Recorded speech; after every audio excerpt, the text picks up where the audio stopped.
All right. Hello. Hi, everyone. Welcome back to Vault Companions. We're playing Bioshock Perdition, Episode 4. We're playing on the Kids on Bike system, published by Hunters Entertainment. I am the Game Master, Patrick. My pronouns are he, him, and I will throw it over to Natalie. Right. Hi, everybody. I'm Natalie, she, they, otherwise known as Ghost Candle on all the major socials. And I am playing Addison, she, her, and she is a civil engineer in Rapture. And let's go on over to Sparrow. Hi, hello. I am your favorite burb on the interweb, a Black Sparrow. Pronouns are he, him. Playing Wendell Hendricks tonight. Pronouns are also he, him. A bit more of a down on his luck engineer as well. So that's me. All right. And we'll shoot it over to Dianna. Hi, folks. I'm Dianna. Happy to be here. She, her, and I will be playing Hellcat. All right. And we'll finish off with Flynn. Hi, hello. I'm Flynn, they, she. I'm playing Josephine Holiday, a dancer at Eve's Garden, whose pronouns are she, her. And you can find me at OMG Flynn on Twitch or OMG Flynn on Blue Sky. Okay. Remember, there's many ways to support this wonderful, fantastic cast on our Ko-Fi. If you donate $1, you'll get our deepest gratitude. $3 will buy Hippo of Eve, +2 to any roll. $5 will buy you some Atom to give to a player. A token of Atom can be very valuable in a pinch. So go ahead and visit our Ko-Fi at ko-fi.com/Vault Companions, or click the link using tip in chat. All right, content warnings.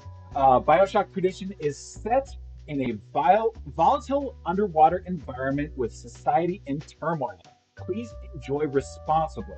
Content warnings for this episode may include war, fantasy violence, harm to loved ones, substance use and abuse, body horror, monsters and monstrosity, depictions of severe illness, guns, memory loss, societal collapse, characters in crisis after traumatic experiences both recent and in the past, interrogations, mentions of injections, torture, drowning, claustrophobia, mental breakdown or paranoia, and jump scares. We encourage you to step away if at any point this content becomes not enjoyable for you. We are keeping each other safe at the table and want you to enjoy safely too. All right. Time to get back into it. Brief recap. Everything in Rapture is fine and nobody is having any problems whatsoever. The gang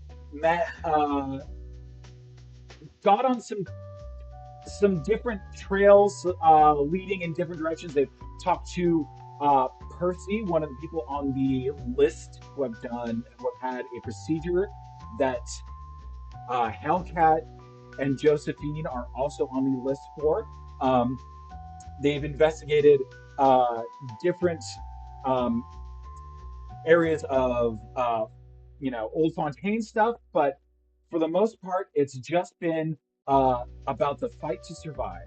So with that, I'll get back into things as we come to February. A month of time has passed since we met these characters last.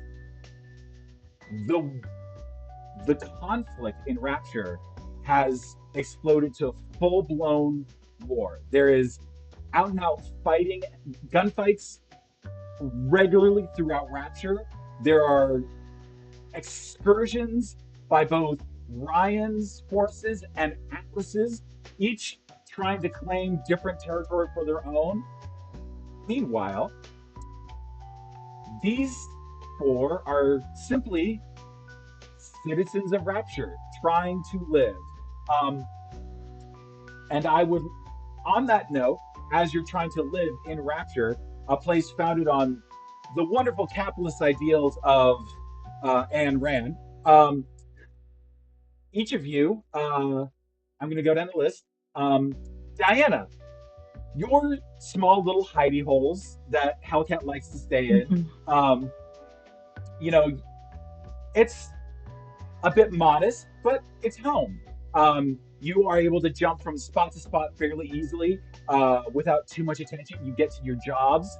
However, even though they're not the best locations, they still cost money. So I would like you to deduct $75 of rent. Josephine, Flynn, you are in a nicer area of Rapture. You have to get to Fort Frolic. You have a bit of, a nicer area to live in. Your apartment might be a bit in shambles, but the area around it is a little bit more upscale. I would like you to take $125 for rent. Natalie, Addison lives in a very upscale part of Rapture. You have a pleasant apartment with plenty of space that is safe and or as safe as you can be in Rapture. Your rent is $300. Sparrow, in these turbulent times, oh, I had a bit of a mishap here. Hold on. We'll get back to that in a second.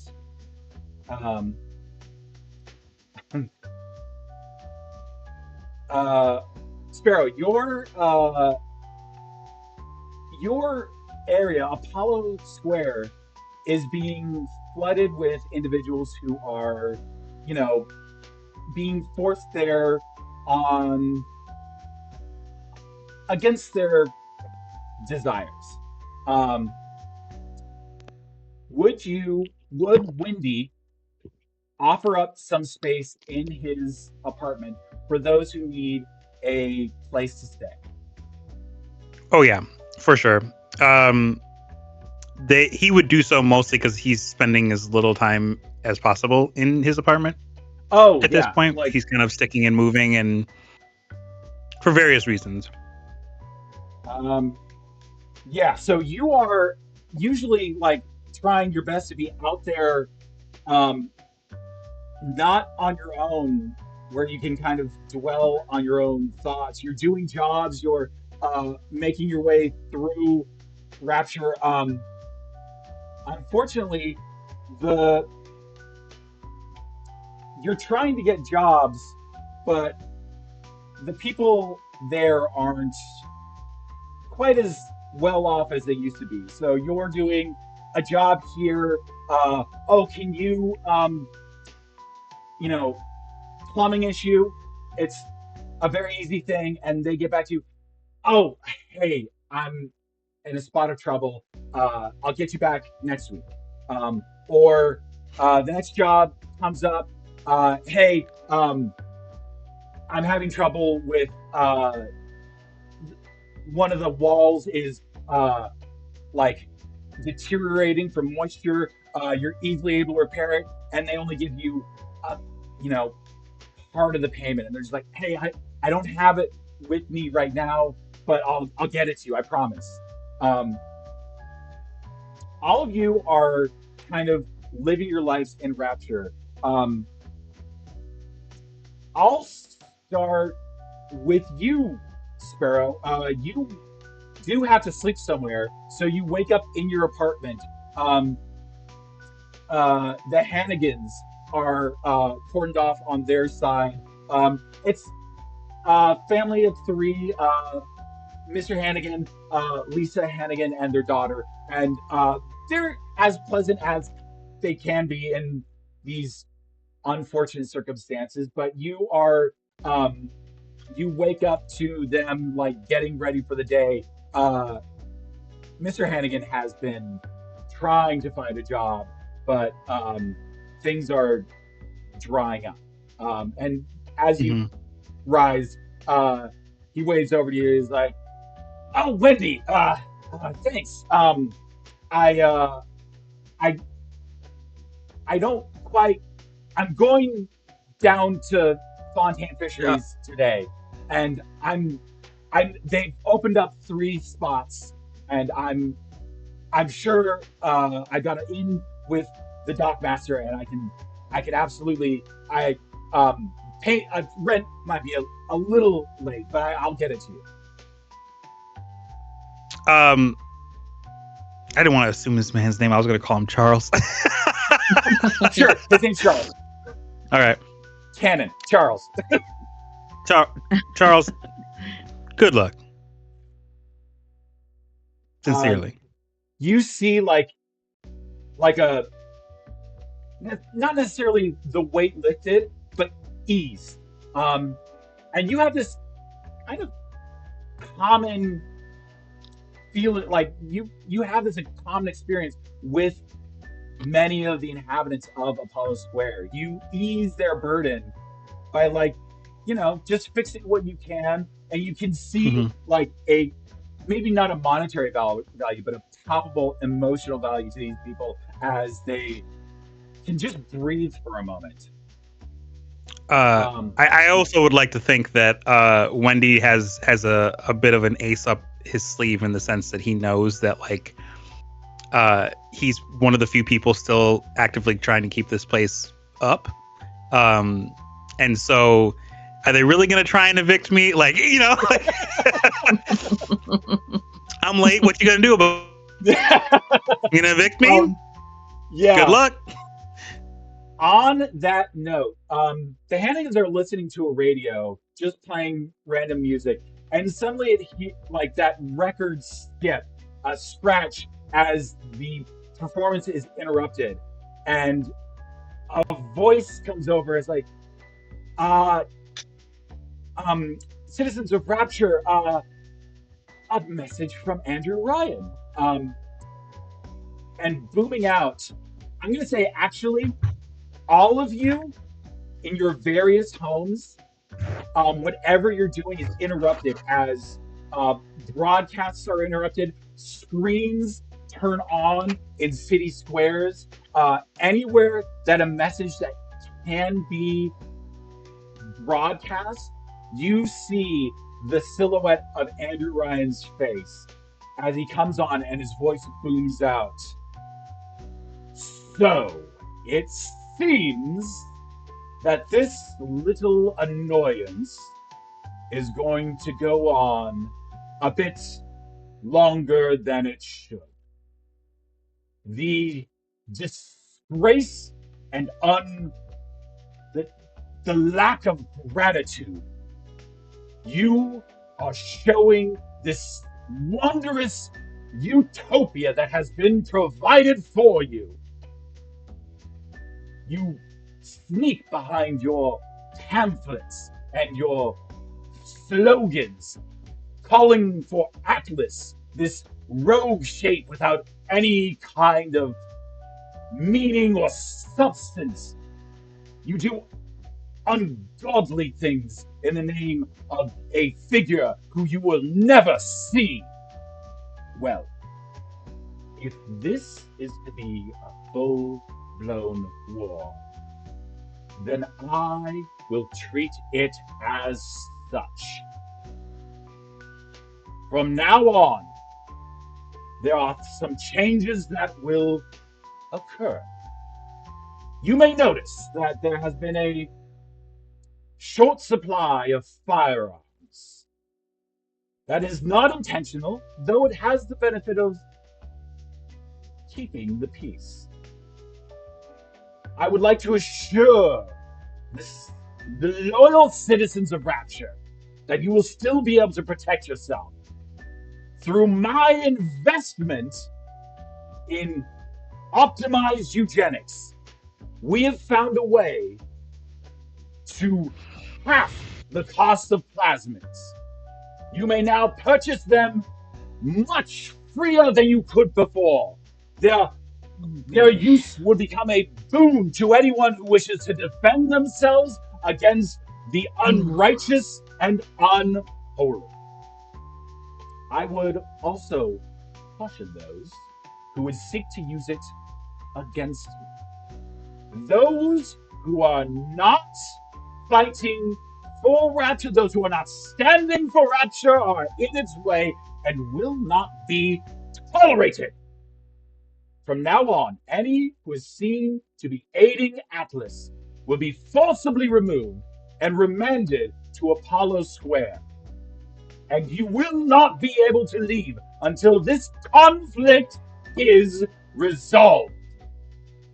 Furthermore, the privilege of the bathyspheres and the vita chambers that I have been so kind-hearted to provide for you, well, I see it as my right to remove them until such a time as they can be responsibly used.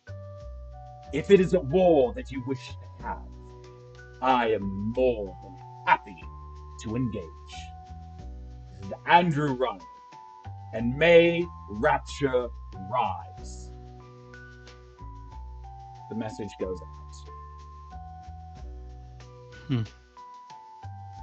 Shit.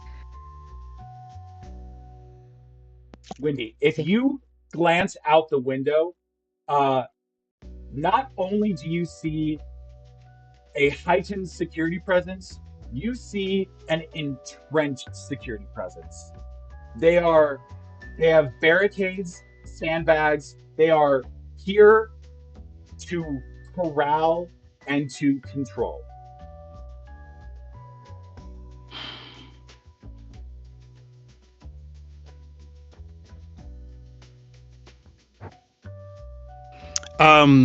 There's no cheer. Just a move over to the closet in his bedroom, which now is like kind of like overflowing with all the various things that were scattered around the house, and it's just been moved into his bedroom.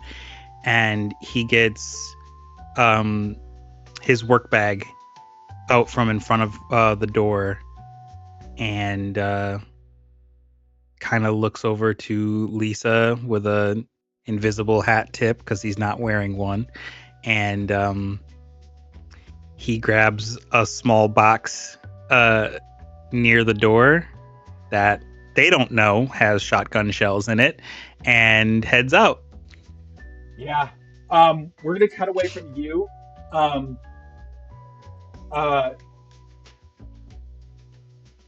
We're gonna go to Addison. Addison, you were on your way to work. You know, not that you ever stop working these days. I have a feeling that Addison kind of takes work home with them. Yeah, there's definitely been a shift in the office, and she's taken work boxes back to the apartment.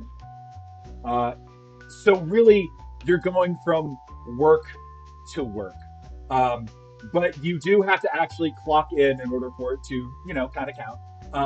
So I would like you to give me a brains check right now. I'll say 10 gets you something, 15 gets you extra, 20 gets you a absolutely gargantuan amount of information. Okay, well, I'm only a D12 in brain, so I'd have to explode for that. I mean, you can do it. No, it's a 9 total. Okay, you're going through just a gargantuan amount of information. Not only are you doing the work that you were, I mean, let's be honest, work has slowed. Jobs have dried up. You've had to chase down things where you can, but this has provided an opportunity for you to kind of like double back on things and kind of get a feel for just maybe how deep kind of how deep the hole is. Mhm. What you're coming to realize is that while Mr. Pyatt is not necessarily a great engineer, what he's incredibly good at is covering his tracks. Hmm. And so you are just digging through this undecipherable ledgers that are like they're double backing on each other, and you're kind of getting nowhere with it. But you are able to get some headway, and because you put in that request for clearance for optimized eugenics, as you hear in the train car, you hear Andrew Ryan's announcement. You're like the credentials were sent to your office this morning, so you kind of know in your head like you just snuck in under the wire. Anything after this gets locked down, and you have a feeling that if you don't move quickly, this door could close to you. But you have a provisional credential for optimized eugenics for like the next few days. You can maybe stretch it for like 1 or 2 laborers.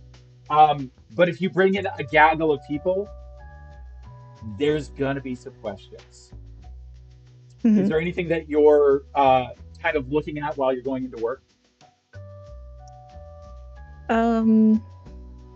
I think knowing that I got the credentials in and they'll be on my desk like this morning, I would probably find a phone booth and see. And this is a question to Hellcat. Would Hellcat have given Addison any way to contact her if she got information about eugenic stuff? Oh yeah, most definitely. Most 100%. Because, all right. Yeah, 100%. So Addison would find a booth and tap in the number that she was given, knowing to not use the same number twice whenever she's trying to reach Hellcat. And thank you. I appreciate that. Thank you. And it sort of goes into that like kind of double speak of the bag has landed, genes will be known, questions will come. And that's sort of what we discussed on the possible code words, and then she hangs up and continues to her office. Yeah. Cut away to Hellcat. You woke up in another like just another day in one of your hidey holes. Addison had to ring like 3 numbers to try and like bounce around to find where you are.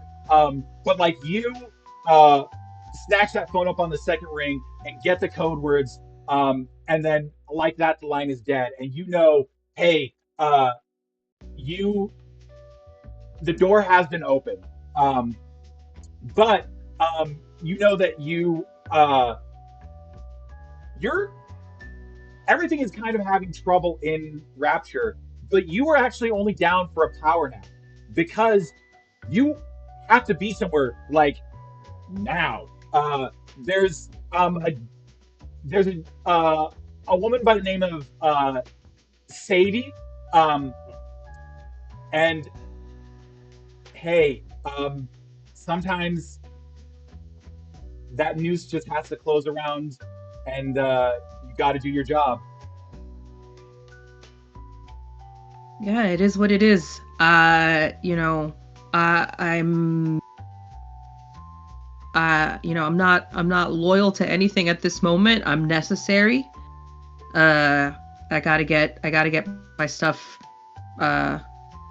Like my thing is that like, I've come to the conclusion that I'm not here to save Rapture. I'm here to make sure that it doesn't take me with it, because the writing is on the wall, and I'm gonna see if I can bring as many people as I can. But the bill's got to get paid, and it is what it is. And right now I got people that I got to take care of, and and they need me right now, and that's what's gonna happen. And and I gotta make sure that whoever put my name on a damn list also gets their comeuppance at the end of the day. Yeah. I will give you the choice. You can either roll a charm check or a strength check. Each of these is a very different kind of way of talking to Sadie.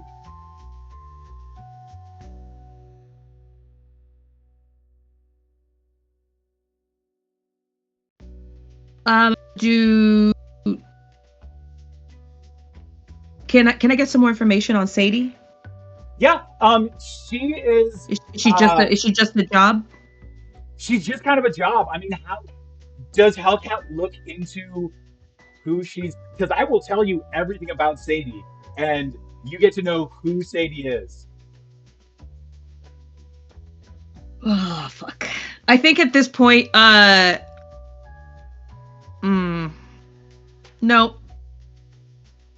it's not a charm.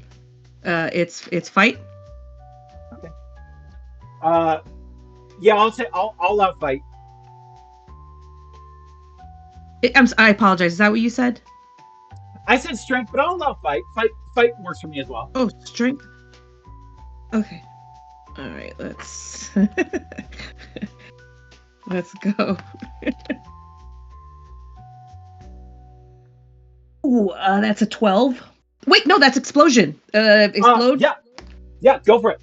A 17. Poor Sadie. I'm sorry. Sadie rolled a 7. I mean, it is what it is. You find Sadie.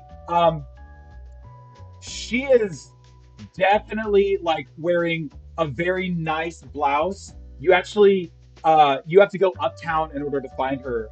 You get into the area as Daedalus Circle. You've done some jobs in there. But as you're walking through, you notice a couple of things that I don't think. Can I be clear? Yeah. Can I also be clear? I don't like my MO. I don't just come in and I just start punching. I do a little bit of research, but I do I mean, I do have some form of finesse here. All right, let's be clear. Give me some credit. I absolutely think so. You have been doing this job for a while. You come into Daedalus Circle, and you're not there very often, but for an area that's supposed to be very upscale and very well off, you notice, is that a gambling parlor? Like, not a casino, a gambling parlor. And it's set up in like an old hobby shop. Like, the signage for the hobby shop is still there. There's a gambling parlor. That's a bit odd. And you look further down the street and you find like an old grocer, but it has a bit of neon. It has a bit of like the silhouette of a woman who seems to be doing something to elicit excitement. And you are seeing an area that was very, well off, and you're seeing these things that you are more familiar with, these things that you have like cruised through, and you're able to track Sadie down into this old grocer. And as she's, do I see anybody? Not to interrupt you, but do I see any? If it's that kind of scene, do I see anybody who raises some form of an alarm bell or looks familiar in some way or another? No, you don't. In those circles, what you are seeing is a lot of people. You're seeing the same structure of business, but you're seeing Mm-hmm. entirely new people operating it, and you're seeing them operate it in a way of like how, hey, maybe you used to be an accountant, but now you're suddenly finding yourself wanting to sell illicit substances. You're going to sell that in a way that's probably not the best way to sell it. And you're recognizing, like, oh, these people have no idea what they're doing. This is a whole crop of people that are jumping into a business that they don't know anything about. Copy. Um, Copy that. uh, but you find Sadie coming out of the grocer, and she has a bit of flush to her cheek, and she's laughing, and she buttons up her blouse, and she runs uh, like face first into you, and it's like, oh, hi, sorry, I wasn't looking where I was going. I'm very sorry about that. Um, have a good day. No, no worries. You getting out of work? I, um, I just, I work actually around the corner. There's a law firm that I'm actually employed at as a clerk. I don't go here. This is so that'd be wild. That'd be weird. I mean, it looks like to me that you go here. Otherwise, you wouldn't be here, right? Don't you think? Um, hey, any chance you know Twisty McMurphy? That's exactly who you got the job from. Who's to say? Sounds like you know him. Her Is there breath a catches. reason? Is there a reason why I should know that name? She gets really quiet. She's like, listen, I was waiting on something. I have the money right here. You don't need to do anything. I actually have the money. I am a little bit short. Um does How Hellcat, much? uh you rolled a fight check, which means if you're not getting what you want, there's only one way that this goes. Yeah. I don't say anything, and I put my arm around her and try not to make it so obvious that I'm going to take her to a different room. Her shoulders tense, but she does not fight you because she is uh probably like a head smaller than you. Like you are easily able to just scoop her up and move her along. Um, and she's like, listen. I mean, I have a lot of the money. I just don't have all of the money. And I mean, speaking to one professional to another, I mean, you, you don't want to stop. Sadie. I don't think you understand the situation that you're in right now. And I'm just trying to do my job.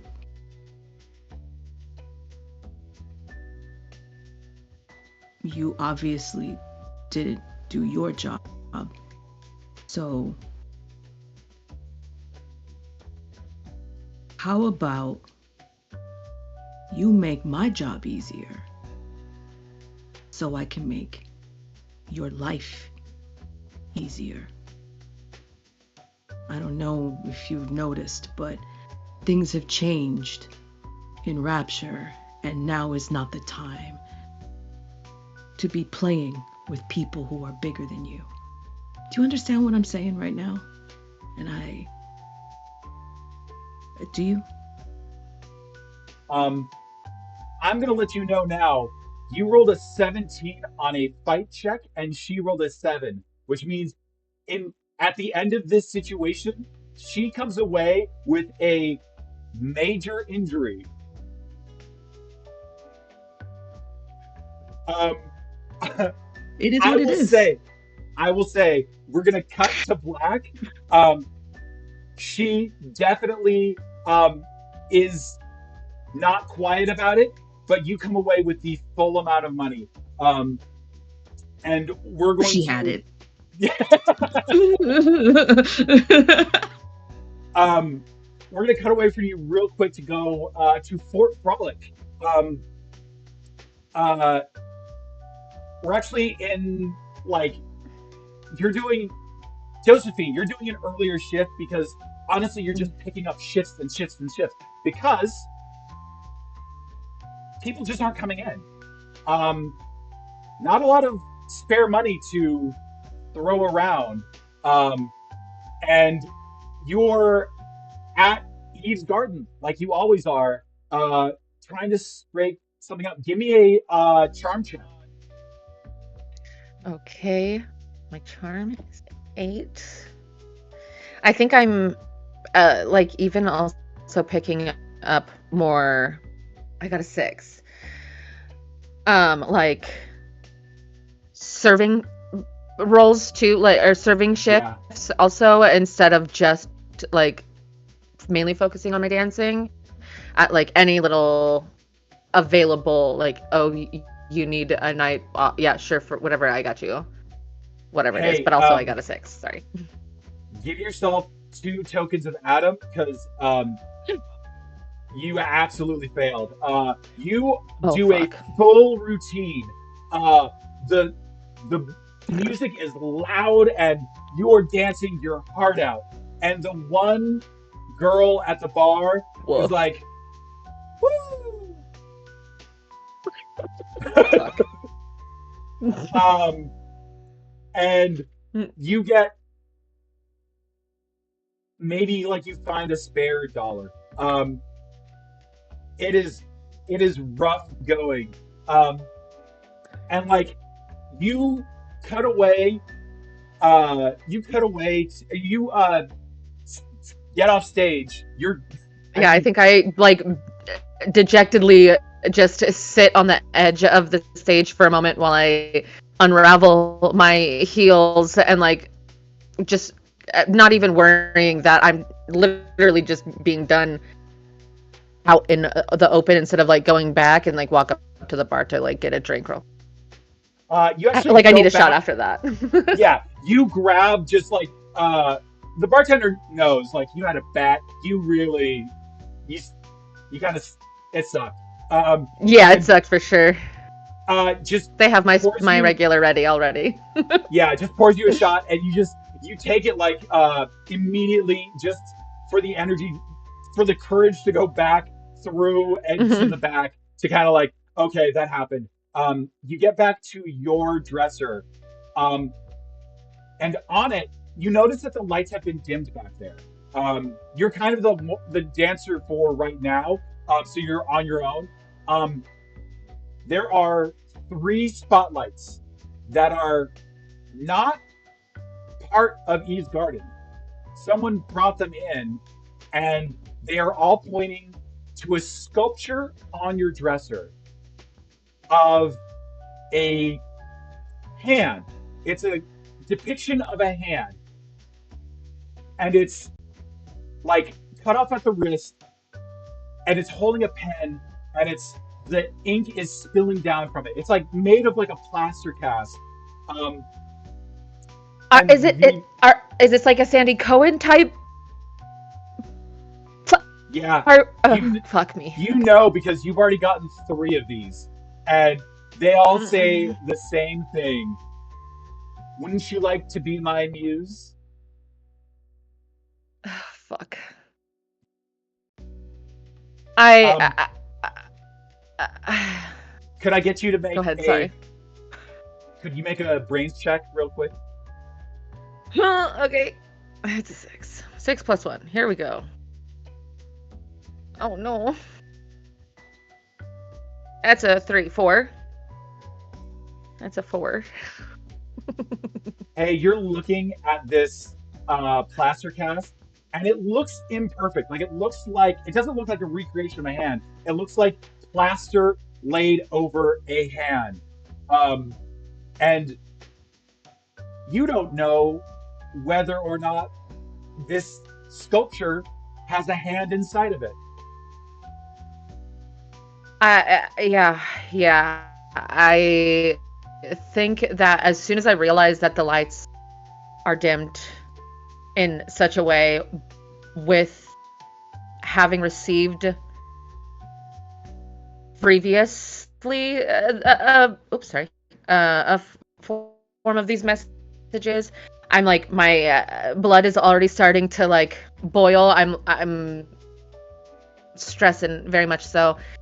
And I think I like go to start trying to find where the switches are before I get too close to whatever the spotlights are pointing at exactly. And it's still just a little bit too far away for me to be able to clearly see. I'm like in a very denial mode, and I flick them on and see clearly that I'm dealing with more possible human body parts.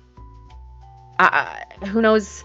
And kind of just grab whatever the nearest thing is. I feel like there would be, with everything that's been going on, especially, there would be just like bats and just random shit in there that we could use as like a self-defense sort of thing.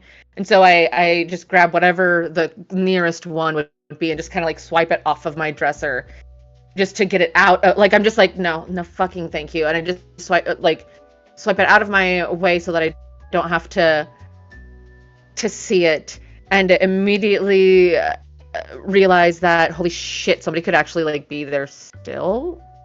I might be doing all of this with somebody still here, and I don't even bother to change. I just kind of drop the shoes and like skedat back towards bartender, because in my head I'm like, okay, if Wendy were here to tell me what to do, he would definitely say I can't stay right here, so I've got to go. And finds the I keep hitting my mic. The nearest somebody to make sure that I can have someone with me while I check the back to see if the freak is still fucking here. The bartender has kind of picked up double duty as well as the bouncer. So when you wave him down, he like heaves a sigh and comes back. He's like, "Hey, Josie, what's going on?" You don't understand. There might be somebody in the dressing room. I don't know exactly, but oh yeah, there's this guy in this bunny mask. He has to go back into the dressing room, and I was, I'll let him through because he said he had a present for you. So it's like, just don't touch anything, and super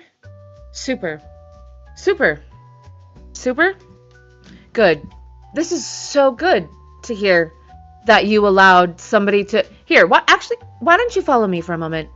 I need to show you something. Hold on. I would like you to pick something up for me. Okay. And so I'm grabbing the, like, physically bringing them into the room, and I walk them up to where whatever the hand and beautifully sculptured, I'm sure, on the floor now, and like, yeah, I'm not really go into ahead, art, go ahead. so, No, just pick it up for me. Go ahead. You can dispose of this. What does that look like? How does that feel? What is that? Is that good? It's for you? It's heavy. I mean, I don't know. Yeah. I mean, the shadows play off of it in a way that makes me feel like there's a darkness that dives deep into the heart of man. But I mean, I can't really say that this is maybe like a affigagio, maybe, I don't. I didn't know that you knew that many words. Go, just take it away. Go, throw it away. Throw it away. I don't want it. Unless you want it, go ahead, keep it. Don't let anybody. Actually, hold on. I'm sorry. Don't, please. Especially when there's only one person on the entertainment shift. Nobody's in the dressing room ever. I don't care how many gifts they have. Okay, You can have the gift, okay? You have the fine. gift. You get Fine. the gift. I'll take your bouquets of flowers. I'll take your, Beautiful. Fucking take them. Great. My bar is gonna look so much prettier now that I'm not, letting everything back behind. Whatever. That's fine. That's fine. And I, I think we're going to cut away from here because, or actually, you know what? Hey, you finish up your shift, and I would say, Natalie, would Addison try and get the word out to everyone that the credentials have passed? I think Addison would have in like whatever individual way best suited the person to keep them safe. So she probably would have gone to Josie's work instead of trying any phone calls in case her lines are tapped or something. Yeah, you go down to Fort Frolic, a place that you haven't frequented because you haven't really, I wouldn't say that Addison isn't a social person, but I don't think there's anything there for Addison. So you walk past like cigar store, like the theater. You walk into like the Southern Plaza district, and eventually you get to the large marquee that says Eve's Garden. And as you open the door to this this club of debauchery, the lights are all on and there's no one. I think Josephine is picking up some old glasses that were hanging around. Yeah, Yes. starting to tidy up and just pissed as fuck at the idiot. Yeah. Just fuming for the rest of the day. So Addison is getting like the initial like light change from going outside to inside. She lights up a cigarette, kind of casually walks over to Josephine. Like, hey, kiddo. Can I have a pull of that, please? Can I tell you about the idiots that work here? And immediately tell her every little detail of what happened, to almost too much. Yeah, and Addison's trying to keep like a very neutral face because she came here for a single purpose. And it's like, okay. I do not have time for this. Yeah. But I'll let both of you do a brains check right now. The DC is 8. Okay, 6 plus brains 1. being so high. 6. Okay. Okay. 12 total for Addison. Okay. What did Josephine end up getting? Hold on. 12. Sorry, I had to math for a second and I panicked at the thought of having to do that. 12. Okay, both of you are like deeply engrossed in like talking about everything that's happened. And then Josephine brings up that Sander Cohen has been dropping off like statues and messages constantly. This is a repeating pattern. And both of you, as you're talking about it, some little light bulb goes off that you're like, didn't Andrew Ryan talk about how the bathyspheres had been closed down? But Sander Cohen is a close personal friend of Andrew Ryan. He's on the council. He would have still unfettered access to bathyspheres. So I should be the muse. I need to probably muse. Oh no, it was a hand. I'm pretty sure it was a real hand. From the rumors I've heard, possibly. Addie, baby, I don't think you understand. It looked very real. And then I like go to take your cigarette from you again and give it back. It was a lot. Are you okay? Do you need to like stay with someone? Like, I'm a little concerned. I mean, I'll be fine. I'll say, Flynn, you have gotten one of these sculptures at your house. Oh fuck me. Yeah. Okay. Well, probably actually. Maybe Hellcat has a spot that. Have you already talked to her? Yes, I did, which why I'm here Oh. is because I got access to eugenics. Good. I didn't even ask you how you were at first. I'm so sorry. It was weird though. I got a hand, so I Yeah, your only was feel kind of half more impressionable in the moment. But yeah, I've talked to Hellcat. We can talk to Hellcat about your situation. You're welcome to roam at my place because it's in a pretty upscale, and I hardly sit in there. So. Oh, well, I mean, if you're gonna hardly be there, then I won't feel like I'm imposing as much. You always need to be babysat. I mean, if you're all gonna meet up, I think Josephine, like, you would be the first to think, hey, maybe Wendy needs a call. Yeah. I think that I think that like I've started I linked arms with Addison and like started walking us in his direction as she offered a like place to stay. I was like, okay, well, we got to talk to Wendy. Like, he'll need to know where I'm gonna be. You got to tell him all your stuff. So. Oh, so you walk to Apollo Square? Fuck, Patrick. Why do you got to make that face about it? Yeah. I don't know. Don't do that. You get off the metro and are immediately met by security presence. Like, it is. There are more than just security checkpoints. There are like partitions. There are like sandbags. Like there is a heavy security presence.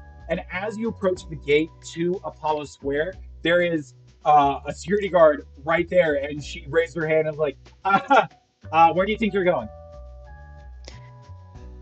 I have an employee that happens to live in there. They're a civil engineer, and I need to double check their recent work. We had a complaint about some issues happening with one of the buildings in the upper. Go ahead and give me a charm check. All right, dice, be good to me on this one. Be good to me. Explosion! Yes. Okay, 14. I rolled a 3. So you absolutely, like, you see that they are, this is a security personnel who has been trained to be a hassle, but they're trying to hassle an entire neighborhood. So you can see, like, the checkpoint line, like, people are around. You are kind of blocked in by the amount of people that are trying to move forward. And she has that recognition of, like, well, I'm just supposed to keep people from leaving, people that want to go in, whatever. And she's like, fine, go ahead and go in. But we're watching you. Of course. Wouldn't expect anything less. And I like have an arm around Josie and escort us in. Sparrow, what are the chances that you are repairing Mama Georgina's freezer again?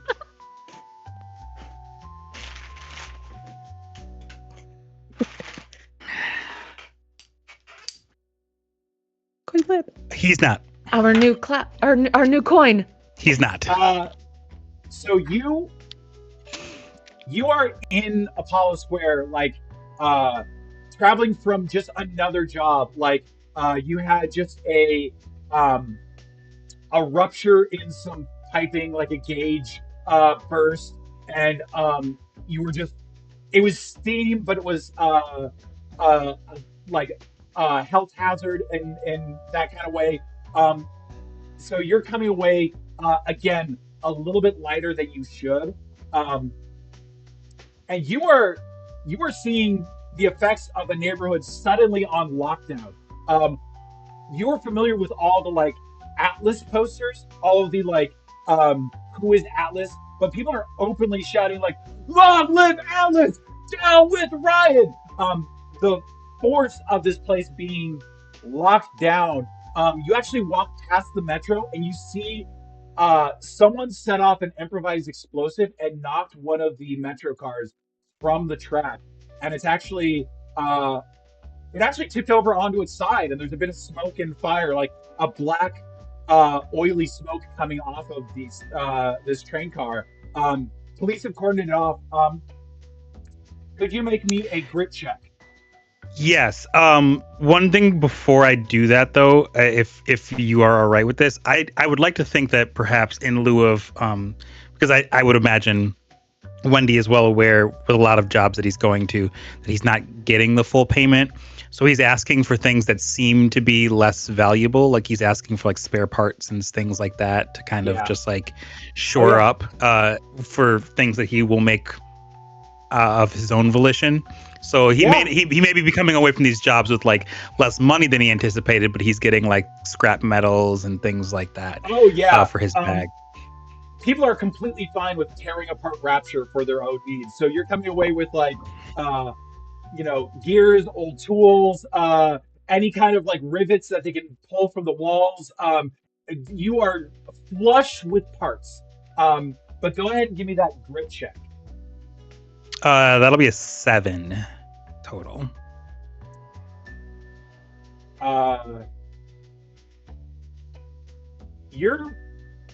You're suddenly pulled back to a dark night. You're staring at a vehicle overturned on its side. I think at the time, would Wendy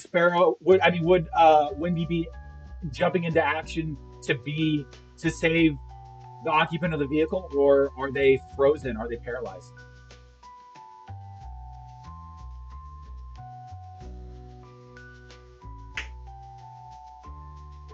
I think they are not immediately jumping into action. Like I think they are paralyzed for like a moment, but then they go to jump in.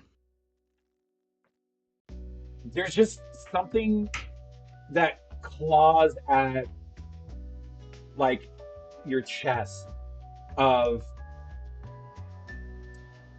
maybe recognition or kind of forced perspective.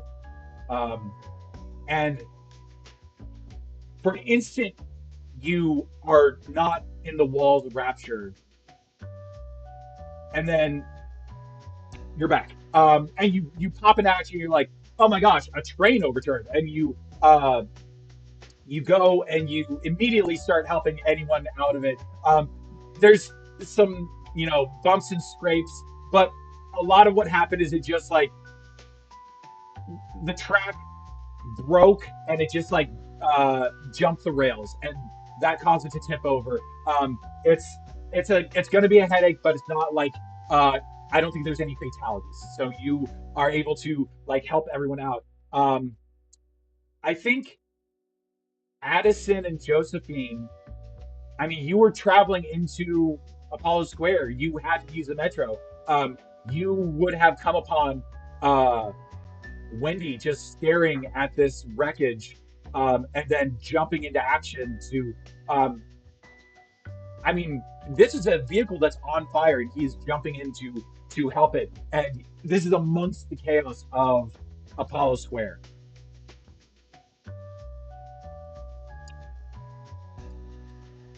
I think that I would be so panicky seeing a fucking train flipped over to the side that I like seeing Wendy go over there to help. Okay, that's what we're doing. So I immediately go. I'm just panic mode of like, okay, all right, this is what Wendy's doing. This is what we're doing. So I immediately go to try help also. I think Addison goes into like worker on-site incident management. So she's immediately looking at authorities or just shouting and whistling to everyone to get their attention, to get them to like All right, everyone, move back. Move back. We got a dangerous situation. Stay far off, or this will explode. Move back. And she'll be using just light telekinesis to pull anyone that's basically being a pain in the butt and staying close by to push them back a little bit, letting authorities take over as they need. Absolutely. Dianna, I just 1 second. I want to ask, Dianna, do you think you would have gone, having gotten this message earlier in the day? Do you think you would have gone straight to make the drop off of the cash, or do you think you would have maybe tried to intersect Addison to try and figure out what is going on for the day?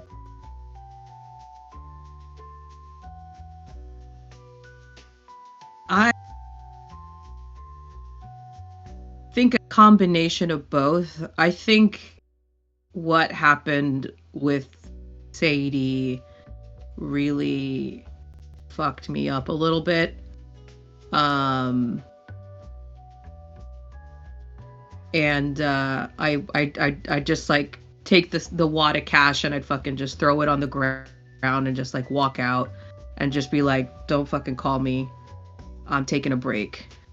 And then I would go and wash my hands and until I bleed to get that out of my head, and then kind of just say like just focus up and then head over. Yeah. I would like you to make me a grit check. The difficulty is actually only going to be a 3, and it's because of your previous work experience. Stuff. 4. Which is fine. Hey, Hellcat is not on the right side of the law necessarily. She's not against, she's not actively antagonizing, but at times her goals are not congruent to what law enforcement would wish. So when you hear the lockdown in Apollo Square, you're like, well, that's annoying, but you know exactly how to sidestep and get in. And you know that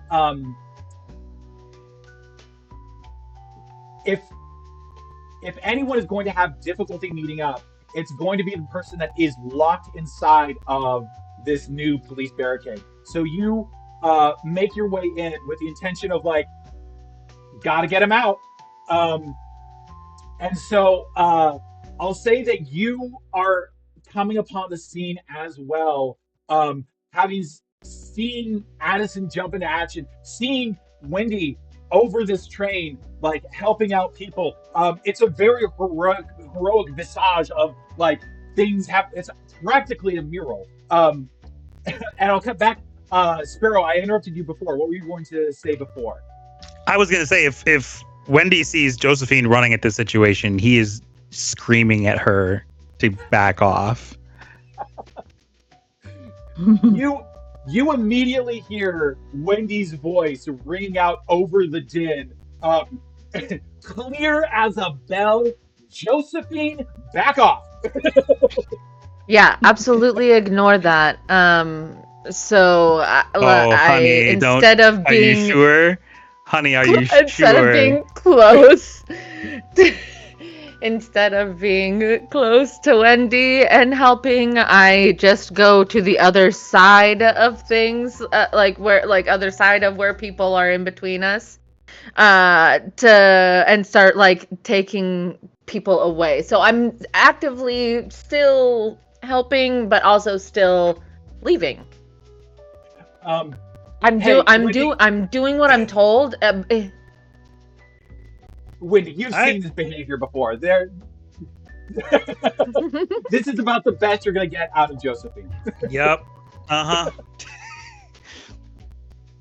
I have first aid kits. Actually, I have 2 first aid kits. So I'm I'm gathering people over to an area to that maybe if they need a first aid kit. As you try and gather things together, the police step up quickly and are like, hey, you can't gather. Disperse. Everyone, you gotta disperse. Get out of here. Then I go back up to walk towards Wendy as I let those people. Okay. And then I'm starting to help him again. Yeah, security forces are locking down on the area. So I think all of you recognize that this is a unfortunate catastrophe, but that things are about to get worse with the involvement of the security forces. Oh, God.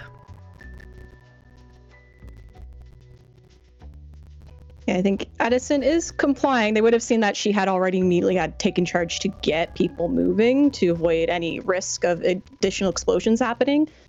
So if they're coming towards her and kind of getting in her face about it, she's compliant. It's like, I've just been aiding the situation. I'm familiar with these kind of accidents happening in Rapture. I can lend my expertise as needed, but I do take the steps to move. Yeah. Hey Patrick, are there any balconies above or any places that would be yeah. Absolutely. There's multiple floors to access. There's balconies there, not necessarily hey, let me clarify. Are there safe balconies above? like well structured, they're not going to fall. I don't have to worry about. I'll tell you what. Give me a grit check. The DC is going to be, it's a little high. It's going to be a 7. Okay. Do I explode if it's a +1 to get to the total, or is it? No, it's okay. Just if you get the max value. Just want to make sure. Got it. Okay. Well, it's an 8. 7 + 1 for me. So. You definitely see a balcony. It's definitely someone just made an addition to their restaurant that was, kind of up to code. But it's definitely away from the everything that's going on around you. Okay. Because Josephine is going to come up to me, and then I'm going to teleport her onto this balcony and then back down. Fuck. Dick. Hey. You started it. I think that I do shriek. Josephine definitely shrieks as she realizes what's happening. But I think that after I imagine something that I'd be able to kind of just dangle my legs through and kind of watch as you guys are doing all the cool shit while I've been put in timeout basically. Josephine is forced to watch from a kind of run-down Italian place. But as you all converge, you're able to get the scene kind of safe in a way as security forces are kind of corralling people around, and you can hear that the people are starting to get more volatile, and they're starting to shout sloganing "Oh, Alice is right! Alice is coming! Down with Andrew Ryan!" And you know that this is going to get heated very quick. So I'm going to say, unless there's any other actions you want to do, now is the time to bounce. Yeah, I think once Wendy feels like people have gotten away from this burning vehicle, he will retrieve Josephine.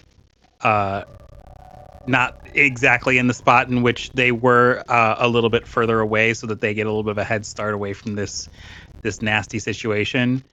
And he's also trying to make sure that Addison understands where they're going, but it does not look like they are together. Oh yeah, so you're kind of conveying hey, we're all individuals. Don't cluster. Oh yeah, he did, the one thing that Wendy has in this situation is if there needs to be a fall person, it's absolutely going to be him, so that they can continue this job. Like, so there's nothing for them to insinuate other than Don't say I just that. pulled this random woman away and then brought them back. Like, he's keeping Addison in the loop, but it does not look like they are together. Okay. I'll say with that, you all are making your escape, but I'm going to go ahead and send us to break. When we come back, we will find them in their, in whatever hidey hole they decided to get to. Everyone One of will be mine? back. Oh, it absolutely is one of yours. You're the one with all the nice hidey holes.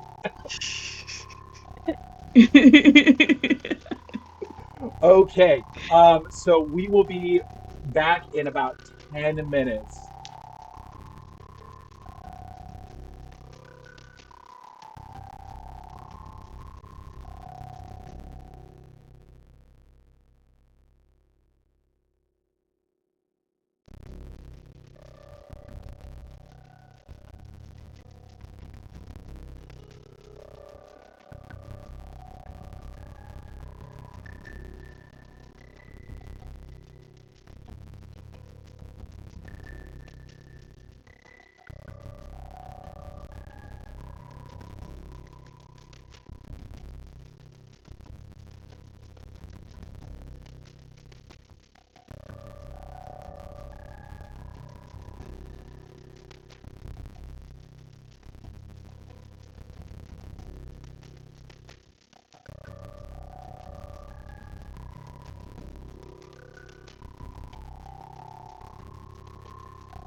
All right. We are back from break. We left off at quite a kerfuffle. The four adventurers are made their way quickly, expedited themselves away from the scene of growing tension, and Hellcat was easily able to find one of your hidey holes that are, off the beaten path, away from prying eyes. Uh, it's kind of a bit dingy, but it's just kind of like bare bones. There's a couple of, I think there's maybe like a stool, maybe like an upturned bucket, and like a wall you can lean against. And you guys find yourselves here with Addison ready to give the whole rundown of how things are. Um, Um, Miss Miss Josephine, Yes. would you mind having a short conversation with me over here? He points like to a space like far enough away from a Hellcat and Addison that lead the way, Yes. if you wouldn't mind. Addison. Yeah, we look at I each look at other, Addison and I'm eyebrow like, raised. We just like go back to the opposite corner. yeah. Excellent. I'm actually So going anyway. to. I'm sorry. I'm going to have to pause this right here. I'm having a technical Yeah. issue, so we're going to transition away. We'll be right back. Oh.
Okay. Did that? Hopefully that fixed things. Though I think. Yeah. Okay. We're okay. Uh. Hopefully that is everything sorted. Um. Okay. We're going to go ahead and cut back to Josephine and Wendy. You had your brief little cutaway for a moment there, and we go back to you. Okay. Wendy doesn't wait until we get over into the corner to start talking. He's not looking at Josephine at all. And he's keeping his voice very low. Josephine, I understand there's a rebel spirit in you that enjoys finding roundabout ways to defy things that I tell you, but I need you to hear me clearly. This is quite possibly the clearest I think I will ever try and be with you in life. If that situation presents itself again, I do not want you involved under any circumstances. Do you understand me? I am just trying to help. The best way you can help me in a situation like that is by staying away. I do not need to lose. Listen, Josephine. And you get like a glance. I'm not making eye contact. I shamefully towards the floor, over to the corner, anywhere, but but the eyes. No. You can glance, but I don't always. I'm not always trying to only help you. Maybe I need to be able to help everybody. I love helping you, and if I can help you while helping everybody, then you can help me by staying away from situations like that, because I am not. And he stops. And the pause is enough to help you consider that there is there's unspoken words there. Just let me do the throwing oneself headlong into danger for now. Will you? Maybe I'll get a plasmid so I can long distance. Long distance? That's good? This is not a demand. Josephine, this is not a demand. I am begging you to listen to me on this one. I'm listening. It's a compromise. I'll help from a distance. Maybe one of these days I'll clue you in, but for now, I'm just begging you. Stay out of that. And without any further, he turns around and walks back to the group. Well, I have managed to get up enough to make ourselves a little makeshift grills, so if anybody's hungry, I can get to work on that. And he's talking to the entire group now.